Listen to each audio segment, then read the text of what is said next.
After an accident, my husband lost his ability to conceive. To preserve his manhood and ego, my in-laws begged me not to tell him. To the outside world, we claimed I was the infertile one. That was the arrangement. Until his mistress showed up at our door, pregnant and demanding he leave me. Oliver impatiently tossed a divorce agreement at me. You can't have kids, Emily. I can't let my family line end with me. I watched the woman sobbing, using up an entire pack of my 4-ply extra soft tissues. I silently went to the cabinet and swapped it for a pack of the cheap, scratchy tissues my mother-in-law bought from the discount bin. She wiped her nose, leaving little bits of paper lint all over her face. Oliver sat in the living room smoking. After a long silence, he finally said, "There's no other way. Sarah is pregnant. I have to do right by her." I sneered internally. They hid it well. She didn't show up until she was 5 months along. "So, Sarah, is it? I remember you were Oliver's assistant." She nodded cautiously, speaking in a timid voice. "Emily, we met at the company dinner last time." I tried to recall. All I remembered from that dinner was that the crabs were exceptionally fresh, supposedly flown in that morning. At the time, I was too busy burying my face in crab meat to notice the flirtatious glances between these two. Thinking back, I blame the crabs. Being a few years younger, Sarah cried with the grace of a tragic heroine. It was pitiful. I almost felt bad for her, so I pulled up a padded chair for her. "Emily, the baby is almost due. I really have no choice. Please let us be. The child can't grow up without a father. I can't raise him alone." She looked at me with puppy dog eyes, waiting for me to cave. "Whether your child has a father or not depends on Oliver. It's not up to me." Oliver lit another cigarette and said impatiently, "I've already had a lawyer draft the divorce agreement. When can we sit down and discuss the terms? The sooner this is resolved, the better." The house was purchased with joint funds and was marital property. The car was bought by Oliver before the marriage, so naturally, it was his. The only thing left to split was our savings. However, since he cheated during the marriage, I would get the lion's share of the asset division. Ideally, he would leave with nothing. The thought made me inwardly giddy. "Sure, let's do it in the next couple of days. I have a business trip next week, so let's get it done quickly." Oliver replied flatly. "Fine." Suddenly, he added, "Don't tell my parents about this yet. They're old, and I'm afraid their health can't take the shock." I thought about it.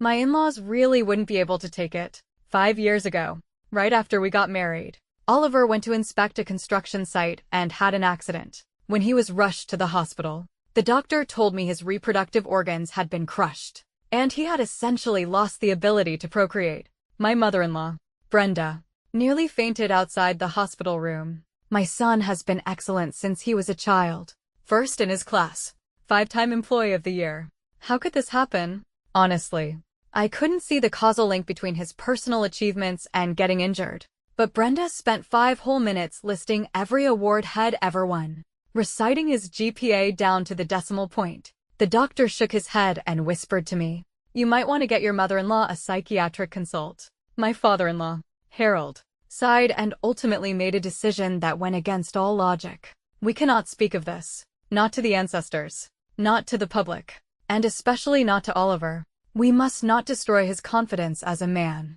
Harold had been an expert at gelding pigs in his youth. He claimed that even the fiercest boar, once castrated, would lose its spirit and never recover. His proudest moment was wrestling a 300-pound wild boar in the mountains. 7 men couldn't hold it down, but Harold pacified it with 1 cut. From then on, Harold concluded that men were like pig, they needed that essence to keep going. I thought about it and felt there was some vague logic to it, but I didn't expect his next sentence. "From now on, we tell everyone you are the one who can't conceive. We must protect my son's face at all costs." I pointed a finger slowly at myself. "Me?" Harold nodded firmly. "You'll have to bear this burden." It wasn't a thankless burden, though. From then on, my in-laws obeyed my every command. I lived like a queen in the Shin household. It was a comfortable life. So, I didn't care about the gossip. I wasn't particularly interested in having children anyway. Plus, Oliver and I had 5 years of history.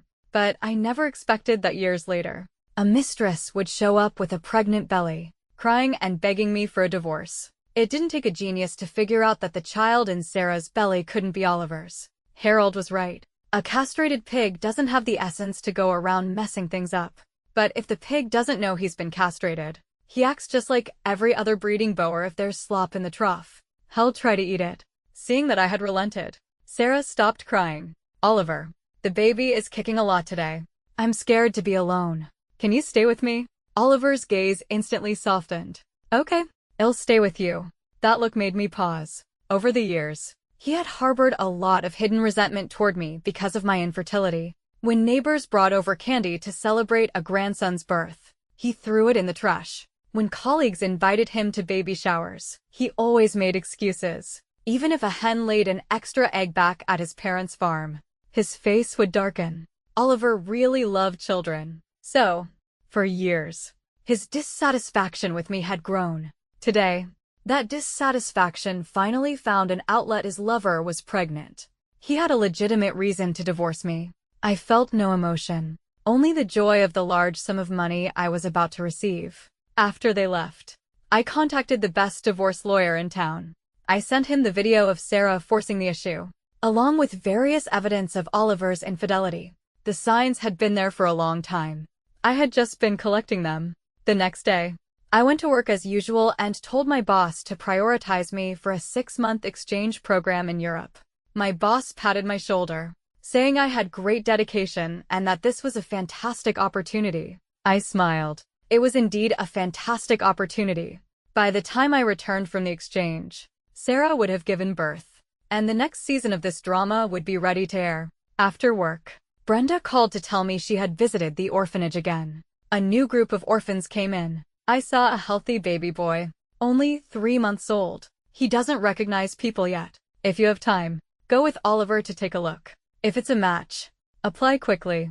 You don't know how high the demand is for healthy boys in the welfare system. It's harder to grab than fresh pork belly at the Olivret at 5 a.m. I booked a full-body spa treatment while answering perfunctorily. Mom, don't worry about it. I have my own plans. She grumbled. What plans can you have? You won't be able to have kids in 10 years. Either. Better to adopt while you're young. I laughed softly and replied, and whose fault is it that I can't have kids? Brenda immediately felt guilty and stammered. Well, that's not. Anyway, your husband and wife. Discuss it with Oliver again. She hung up. I stretched and gradually relaxed under the masseuse's hands. Before, to save money, I wouldn't treat myself to a full spa day even once a year. Now, I could enjoy it to the fullest. After the massage, I bought several outfits, putting everything on Oliver's credit card. He assumed I was revenge spending because I was upset and didn't say a word. So, I rushed to a jewelry store and bought an entire set of gold jewelry. Watching the money drain from his account was exhilarating. I just didn't expect Sarah to show up at my door before Oliver even complained. I was back home, wearing a face mask and binge-watching a show. When the doorbell rang incessantly, I opened it to find Sarah standing there with her big belly. Emily, what is the meaning of this? You spent $20,000 in one go today. Oh, I hadn't calculated the total yet. Why? Is there a problem? You're spending money that belongs to my unborn child. I laughed. Sarah, Oliver and I aren't divorced yet.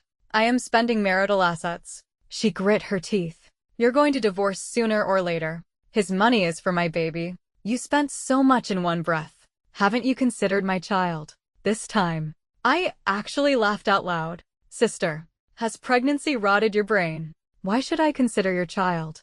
I stared at her belly and said meaningfully, besides, is the child in your belly really Oliver's? Sarah's face changed color, but the moment she saw Oliver rushing toward her, she switched expressions instantly. Emily, it's not easy for Oliver to make money. I feel bad for him. You don't know how tired he is from working overtime on proposals every day. He slept on the office sofa so many times. Do you actually care about him? This girl's acting skills were impressive. Oliver, immediately protective, rushed forward to support the swaying Sarah. Emily, is this necessary? Sarah is pregnant. I widened my eyes at her.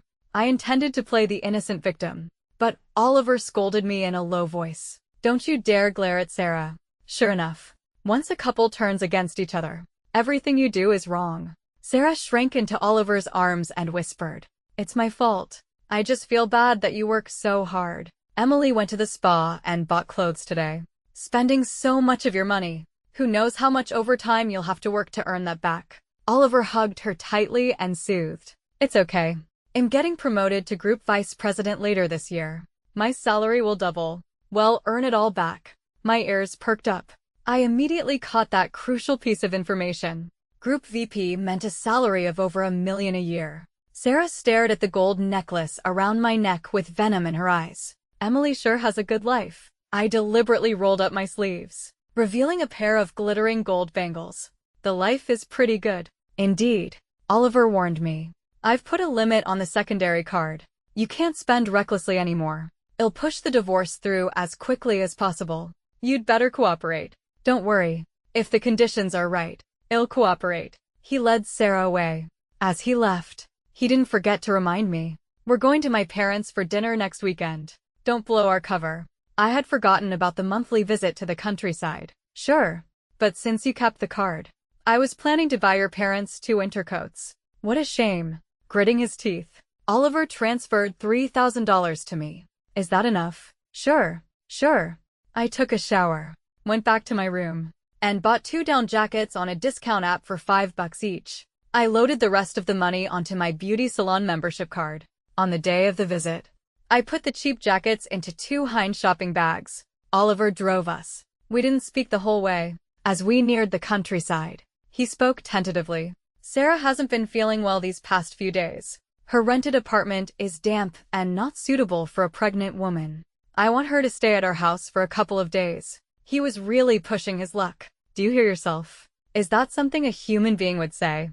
I knew exactly what Sarah was planning. She had her eye on the house, so she used her pregnancy as an excuse to move in. Oliver didn't have enough money to buy another place, so he wanted to drive me out.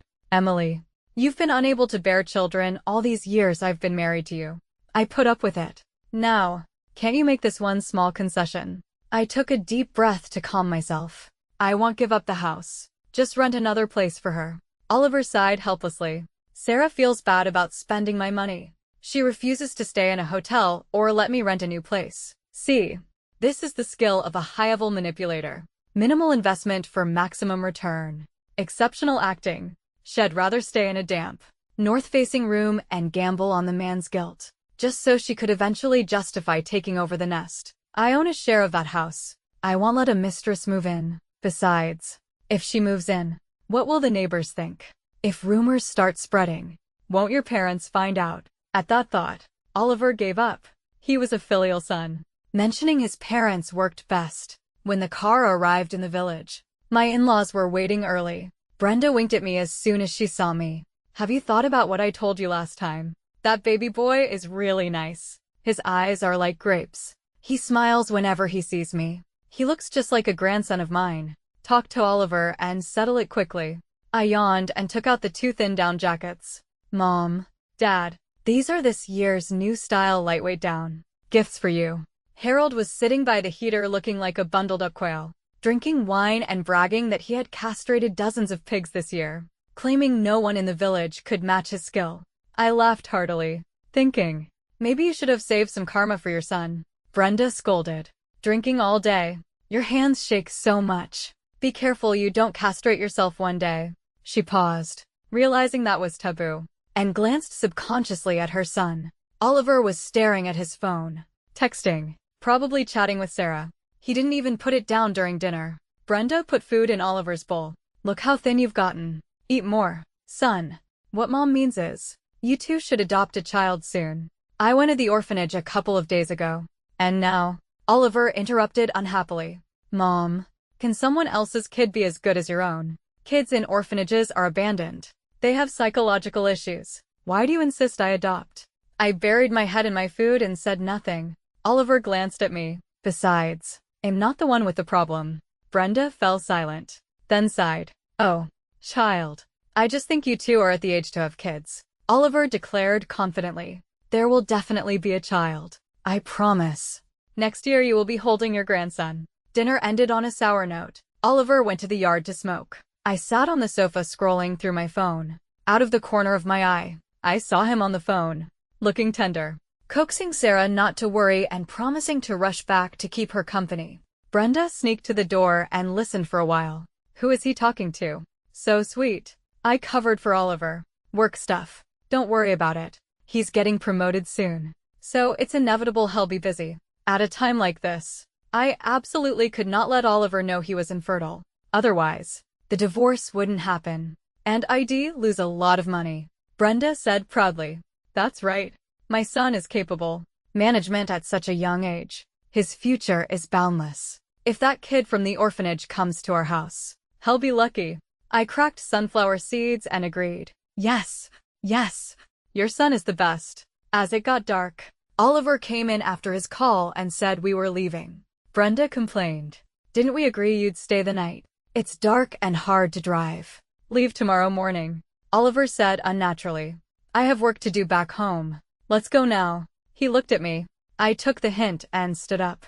Let's go. Work is important. His biggest work right now was the baby in his mistress' belly. He was rushing back to be with Sarah. That night, I saw a photo of their interlaced fingers on his social media. I couldn't help but marvel. He really can't keep it in his pants. I met Oliver over the weekend to discuss the divorce. My lawyer and I waited at the coffee shop for a good while before Oliver arrived. We laid everything out on the table. Mr. Shin, representing MS. Lin. We've made a few modifications to the agreement. The property rights to the house will belong to my client. Regarding the nearly $200,000 in savings, my client proposes a 7,030 split. Oliver frowned. Emily, you're too greedy. I was being merciful by not making him leave with nothing. My lawyer had told me that legally. The courts have a higher tolerance for the at-fault party these days. Even in court, a judge wouldn't necessarily strip him of everything. If I wanted a quick agreement, leaving him 30 was best. I smiled and flattered him. Oliver, you're going to be a VP in the second half of the year. Do you care about this little bit of money? Mentioning that, his tone became smug again. I don't care about the money. But if you take the house, where will Sarah live after the baby is born? Postnatal care costs a fortune. You have to think about me. I mocked him. Did you think about me when you were cheating? Now you want me to think about you. Do you deserve it? Oliver shouted angrily. Are you trying to ruin me? Don't forget, if you weren't barren, would I have gone out to find another woman? I can't let my family line die out. Men are all the same. Sweet words turn into sharp swords. But they couldn't hurt me anymore. Oliver, this is my bottom line. Leaving you some money to get lost is my greatest kindness. If you don't sign this today, tomorrow it's 8,020. The day after, 9,010. Until you cave. Or we can go to court. Let's see who can last longer. Oliver's face turned livid. He grabbed the pen on the table and scribbled his name. The agreement was effective. I let out a sigh of relief. The divorce asset division happened quickly. It was completely over in less than a week. I saw Sarah post a photo of a ring on social media, with 2 red marriage certificates in the background. She was truly talented, finding a father for her child and landing a decent sucker in such a short time. But none of this mattered to me anymore because I was already in Europe. When Brenda called, I was sleeping due to the time difference. I heard her screaming on the other end. What is going on? When did you divorce? Why didn't you tell me such a big thing? Do you even consider me your mother anymore? No, I don't, ma'am. Is there anything else? I heard my ex-father-in-law raging in the background. Oliver said that woman named Sarah is pregnant and checked that it's a boy. Is that plausible? Is that child from our family line? Obviously not. I stretched. Listen, I'm abroad right now. If you have questions, ask your son. Why are you yelling at me? On the other end, my ex-mother-in-law wailed, saying her son had been scammed into being a cheap father. Then she cursed Sarah for having a snake's heart, passing off someone else's seed as a shin. I happily enjoyed their breakdown, then offered a helpful tip. They're already married. Oliver is wearing that cuckold's hat whether he likes it or not. Didn't you want to protect his manhood? You two should just swallow this bitter pill. My ex-in-laws were suffering in silence. On one hand, they couldn't tell their son he was infertile. On the other, they didn't want him to be scammed. So I enlightened them. Think of it this way. Oliver won't have his own children anyway. How is this different from adopting one? The more I explained, the more hellish it sounded to them. By the end, I couldn't help but laugh. Brenda cried loudly, sounding like a grieving donkey. I hung up the phone and went back to sleep. I felt fantastic. 2 months later, I saw Oliver's post about the birth of his son. It seemed his parents hadn't told him the truth. That was good. The sunk cost was high now. The truth would hurt more later. I silently liked his post. I returned home for the spring festival break. I ran into the couple in our gated community. Sarah was pushing a stroller, walking with Oliver. She beamed brightly. Emily. Long time no see. She was deliberately trying to sicken me. She had rented an apartment in the same complex. In my building. Cute kid. Emily. This child is a lucky star. As soon as he was born, his dad was promoted to VP at headquarters. Oh, really? Still in the probationary period. Right. Oliver looked smug. It's a done deal. The probation is just a formality. I nodded and offered a fake congratulation. All right then.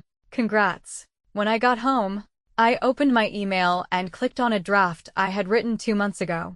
I checked the contents. A copy of Oliver's medical diagnosis from years ago, and evidence of the bribes and kickbacks he had taken at the branch office over the years. He thought I didn't know about the money, but ever since his accident and infertility, I had been quietly paying attention. I knew men were unreliable. Only absolute leverage held in your own hands is a winning hand. I saved it until now because I wanted to finish him off in one blow, cutting off his last retreat.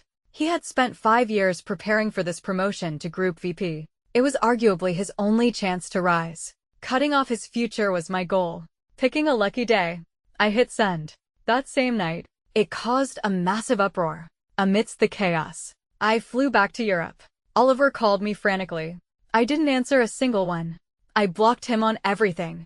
Then I checked his company's website. Sure enough, his information was gone. State-owned enterprises are efficient. They process the whistleblower email in less than 2 business days. Calls from unknown numbers kept coming in. Texts filled with curses and insults flashed on the screen. I ignored them and blocked them all. In April, my work in Europe ended, and I returned home. I saw Sarah at the entrance of the complex. She was holding the child and sitting at a street stall, selling cheap children's toys. The baby was wailing in her arms, and she couldn't soothe him. Flustered and out of options, she slapped the baby twice. He went quiet immediately. I watched her from a distance for a moment. She noticed me, and her eyes went cold. What are you doing here? Here to laugh at me. I pointed to the complex name. Lady, I'm an owner here. Can't I go home? Her tone was icy. Emily, you're proud, aren't you? You messed everyone's lives up. Took the money. Took the house. Do you think I'm pathetic now? Sarah still hadn't figured one thing out. I wasn't the one who started this mess. She was. You got pregnant with another man's child to climb the social ladder. Found a sucker to be the dad. You did all those things yourself. I didn't force you. Sarah scoffed.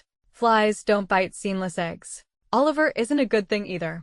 I couldn't help but chuckle. She wasn't wrong about that. Oliver certainly wasn't a good thing. After finding out he was tricked, he divorced Sarah at lightning speed and sued her to return the money he spent on her. The kid wasn't his. He spent real gold and silver just to wear a green hat. Oliver would probably die of anger remembering this on his 80th birthday. I took my luggage home, packed up my things, and contacted an agent to list the house for sale. This marital home held too many bad memories. It had no meaning for me anymore. I planned to apply for permanent residency in Europe after selling the house and never return. There was no one and nothing worth staying for. In late April, Oliver suddenly came to my office. Security stopped him downstairs, afraid he would cause a scene. I agreed to meet him at the coffee shop across the street. I hadn't seen him in 6 months. He was unshaven, decadent, and had lost a lot of weight. His suit didn't fit anymore. He looked destitute. Emily, stop. Don't call me that. It gives me goosebumps. His eyes were bloodshot. He looked up at me, struggling to speak. Back when I was injured and couldn't have kids, you told the world it was your problem. Back then, you were willing to protect my dignity. I've thought a lot lately. I wronged you. I really wronged you. I was a jerk in the past.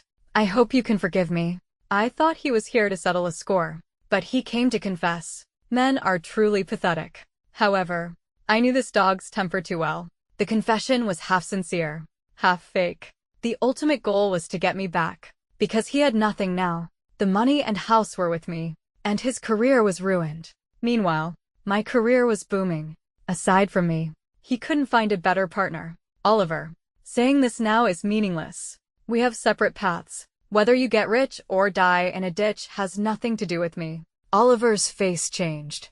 Are you really that cruel? We had so many years together, and you just let it go. It was like hearing a hilarious joke. Did you think about our years together when you cheated and demanded a divorce? Oliver, you haven't woken up. You just regret getting scammed. If Sarah's kid was really yours, you'd be a happy family of 3 right now, wondering why you didn't kick me to the curb sooner. Men like him, straight-line thinkers ruled by self-interest, only weigh the pros and cons. All of Oliver's emotional performing was just an attempt to cut his losses. I was tired of the show. I'm going back to Europe next week. I probably won't come back. Don't harass me again. Look after yourself. I stood up and left. The house was listed with an agent. The transaction would be handled online, so I didn't need to worry about it. However, a few days after returning to Europe, the agent called to tell me my ex-in-laws were making a scene at the complex, claiming I was a scammer who stole their house. The agent politely warned, "Miss Lin, do you want to handle this? If they block every viewing, the house won't sell." I replied, "Don't worry, I'll handle it immediately." I contacted my local intelligence network, 2 aunties with the biggest mouths in the village. I bought 2 of the loudest megaphones and paid them to broadcast the Shin family's dirty laundry at the village entrance, covering day and night shifts. 247. The 2 aunties didn't disappoint. They composed a catchy rhyme and shouted it through the megaphones daily. Soon, Oliver's parents couldn't lift their heads in the village. Magic against magic, it's the most effective way. If Oliver's parents dared to disturb my sale for one day, I'd make them famous in the village for a whole year. The old couple still hoped to find a divorced woman with a kid for their son to start a family, to preserve what little reputation they had left. They didn't dare provoke me again. Without their interference, the agent sold the house quickly. 5 years of marriage, exchanged for a cold $7 million. I lay in a soft bed in a foreign land and laughed out loud. After being fired from the state-owned enterprise, Oliver was completely demoralized. He holed up in his parents' house in the countryside for a long time, not looking for work. The son his parents were once so proud of had become a useless burden. They sighed and blamed each other. The next time I heard news of him was 2 years later, when I returned to the country as a director to report on my work. The 2 intelligence agents I hired told me that Oliver, arranged by his parents, had married a widow from the neighboring village who had a son. They said she was a local, and the widow often brought her son to visit the Shins. The boy was clever, calling them grandpa and grandma, delighting the old couple. So, they pushed their foolishly filial son to marry her. But less than a month into the marriage, the woman revealed her true colors. Knowing Oliver couldn't have children, she calculated that the Shin family money would eventually go to her son. She acted like a tyrant at home. Not only did she force the elderly couple to work despite their age, but she also forced Oliver to use his remaining savings to buy a house in town. I listened with glee and transferred another $100 to the aunties to keep talking. That woman is fierce. She heard the Shin boy used to be a general manager at a big company, so she won't let him sit idle. He has to hand over $2,000 a month. If he doesn't, she throws him and his luggage out. And his parents are pitiful. I saw the old couple selling vegetables at the town Oliver the other day. The old man had icicles hanging from his nose. It was freezing. They were shaking like sieves. From a distance, I thought it was Parkinson's. Since marrying this widow, Oliver had been whipped like a spinning top. The thought that he was working hard to raise another man's son probably made him want to die. I cracked a sunflower seed and commented, "Deserved." This is what happens when evil meets its match. The next time I heard about him, it was news of his death. I was surprised. I asked around and found out he died at a construction site. His wife forced him to work. Since he couldn't get a management job due to the scandal, he had to start from the bottom, mixing concrete. He was getting older and his body couldn't take it, but he had mouths to feed, so he worked like a dog from dawn to dusk. Due to a moment of carelessness, an accident happened on site. His coworkers carried him back that night, but he didn't make it. The construction company paid out a small settlement. His wife, now a widow again, grabbed all the compensation money. Oliver's parents didn't get a dime. Now the family is in chaos. The three of them are fighting over the money. Too busy to even arrange the funeral. It reminded me of the year he got hurt at the construction site. Oliver's mother had invited a fortune teller to read his future. The fortune teller said he had two great calamities in his life. The only way to avoid them was to not commit sins or create bad karma. One calamity took his fertility.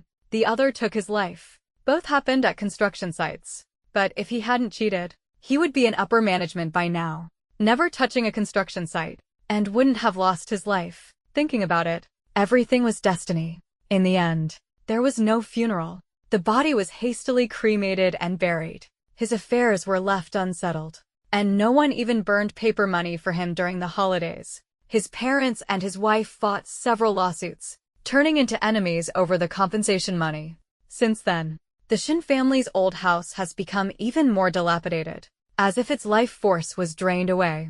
It is lifeless. The luck, in the end, fell on me, occasionally, when I can't sleep at night. Standing in front of the floor-to-ceiling windows of my high-rise apartment overlooking the financial district, I involuntarily recall the sweet words Oliver said when we first got married. He swore that he would never betray me, and if he did, he would die a horrible death. It turns out, the prophecy came true.